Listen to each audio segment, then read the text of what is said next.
Alternative Financing Model for Sustainable Development of the San Nicolas Valley Forests.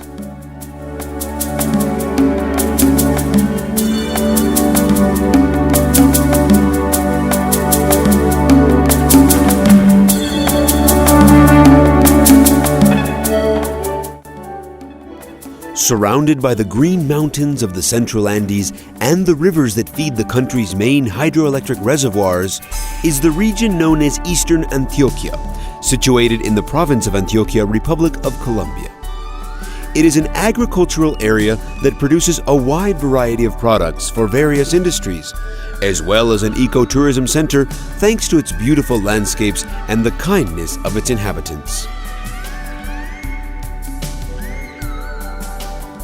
It is home to the Autonomous Regional Corporation of the Black and Nare Rivers, or CORNARE, an entity in charge of managing the environment and renewable natural resources within its jurisdiction, and working in favor of sustainable development according to the legal disposition of the Ministry of the Environment.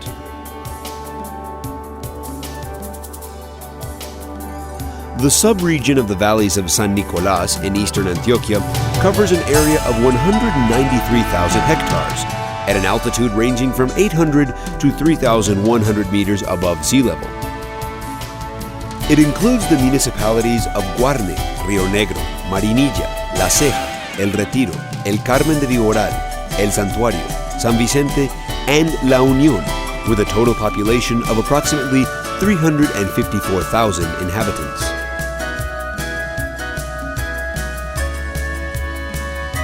The community has a high level of social organization.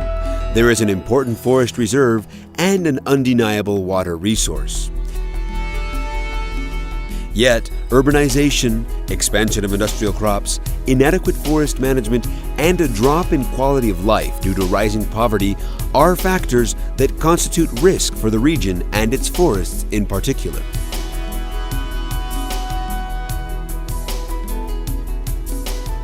In 1999, CORNARE, offering an alternative to the communities of the region, signed an international accord aimed at supporting the sustainable development of the San Nicolas Valley's sub-region through the project known as Alternative Financing Model for Sustainable Development of the San Nicolas Valley Forests.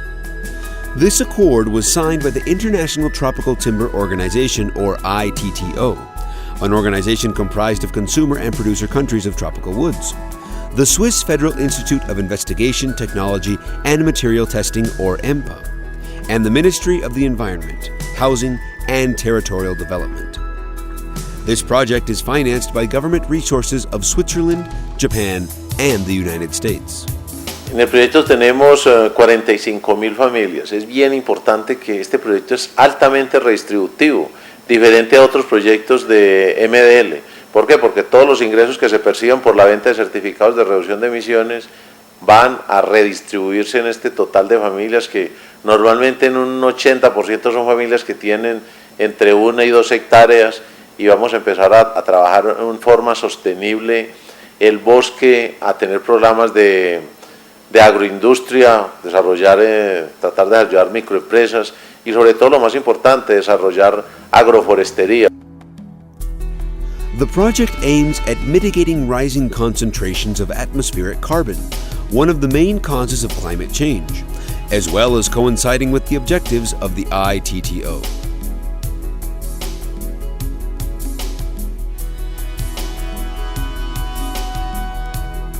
When forests suffer natural or man-made alterations, such as conversion to non-forestry uses like agricultural or herding, excess farming, soil degradation, large-scale forest fires and pests, they are transformed into CO2 emission sources, and they can only become carbon drains once again through natural regeneration and when repopulation measures are taken.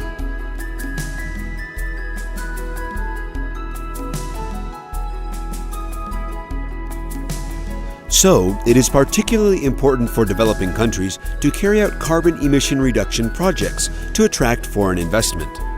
These opportunities are foreseen in the Clean Development Mechanism of the Kyoto Protocol. Farmers feel that the project is theirs. The project reflects the community's feelings to the point that they have begun using a common language since they've seen the benefits offered by the project. This is thanks to a series of workshops and field visits where important concepts were introduced, such as the capture of carbon through forestry practices, the greenhouse effect, climate change, and clean development mechanism, among others.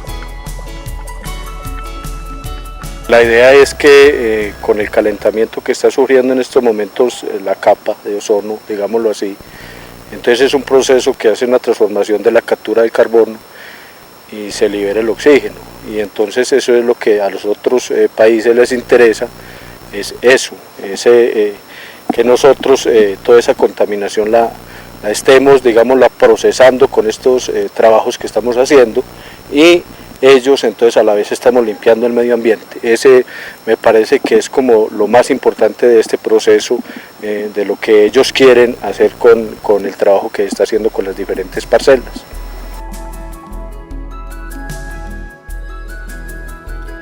Having consolidated the community's interest, having adopted channels of communication between different sectors of local society committed to sustainable use of natural resources, and having configured the region's model of forestry development, a legally established concept was formed, with capacity to articulate and potentialize the efforts of the different regional groups, as well as creating alliances and assuring the execution of the model of development for the San Nicolás valleys.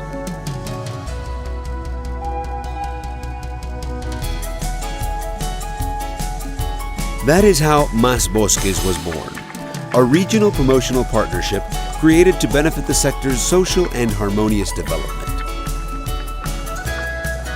The Corporation for Sustainable Management of the Forests of the San Nicolás Valleys, Más Bosques, has 22 partners, represented by public, private, educational, and social sectors.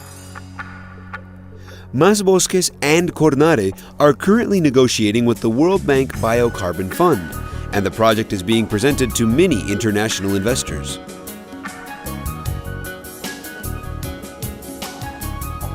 Contributing to the reduction of global warming.